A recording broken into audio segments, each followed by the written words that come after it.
This video will help you navigate the resources for teachers for El Español para Nosotros. There are two levels of El Español para Nosotros. You may have both or just one. Go ahead and click on the book or on the title of the book to enter the platform. Once in the platform, you will see you can find the student edition or the teaching edition. These are PDF only of the book. If you are to go into the teacher edition, you will see each chapter separately. You'll see the teacher information as well as the rest of the chapter. But again, these are in PDF format only. If you click on the program resources, you're going to see pruebas. Pruebas are the chapter tests. They are here on PDF format, and again, these are PDF only. You can open them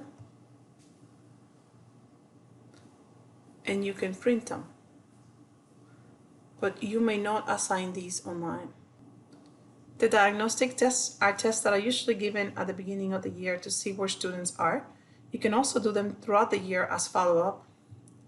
Viva el Mundo Hispano is the video program for El Español para Nosotros. And as you can see, there are 2 episodes or 2 videos per chapter, as well as each part will have a worksheet. These worksheets are also on PDF format. These worksheets can also be assigned via Connected. The way to do that is by clicking on Assign. Now fill out the form, just give it an assignment name.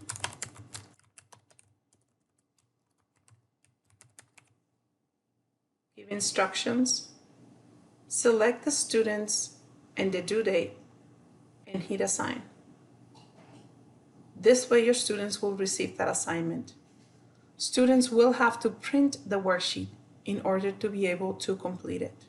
But it is a good way to get to the students' PDF versions of the work here in Connected. There are some audio activities. These audio activities mostly corresponds to either the readings in the book or to pronunciation exercises. Escape, it's a great way to give students access to articles both in Spanish and in English from the entire Spanish-speaking world. You can choose a topic at the top, or you can choose a country at the bottom.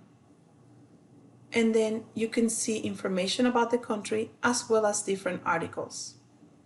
Each of these articles contain pictures, information, and activities that you could have your students do. By going to the In the News and clicking on Noticias en Español, you now have access to 27 newspapers from all over the world. Newspapers that provide printed news as well as videos that are current and authentic. World News Online is the same as the Noticias en Español that I just showed above. And last but not least, there is ePals. ePals allows you to do collaborative projects. While on ePals, be sure to sign up, create your own account. They will verify that you're a teacher before you're given access. Then you can use the filters to narrow down your search. For example, there are 39,000 teachers right now, but you may choose to do a project with teachers, let's say, from Peru. Now that number of teachers is reduced to 80. You can continue to use the filters to narrow the search down even more. Here in ePals, the idea is that your students can collaborate. So now that students are working from home, you can actually create a lesson and have the students communicate with each other and with yourself. For more information, at the bottom, you will see a link that says Support. Here in Support, you're going to find all kinds of information as well as video tutorials on how to establish an account as well as do a project via ePals. And last but not least, if we go back to that teacher edition and click on Assess, that gives you access to e-assessment. Click on e-assessment to open the online assessment program by McGraw-Hill Education. The idea of e-assessment is that any work done here can be fully done digitally. For example, you can create any assignment, a test, a homework, a quiz, an activity, and your students can access that via any device. And they can do that assignment online, and they can submit the answers to you online. As long as they're objective, they can be self-graded as well. Now that students are working remotely, it becomes even more important to be able to have that instant feedback. Let's see how e-assessment works. If you look on the upper left-hand corner and you click on the plus sign, and then you choose a chapter and click on the plus sign again, what you see now are questions. These are question banks that you can use to create your own assignment. When you create your own assignment, those assignments will be saved on the bottom. To start a new assignment, simply click Create a New Test. Give that test a name. I recommend that you create a new folder for each of the chapters in your book. Chapter 1 Test. Create a new folder for that. Highlight that folder and select Build an Empty Test. So 3 steps. Give your test a name.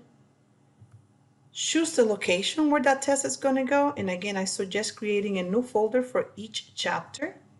Then click Build an Empty Test. Hit Finish.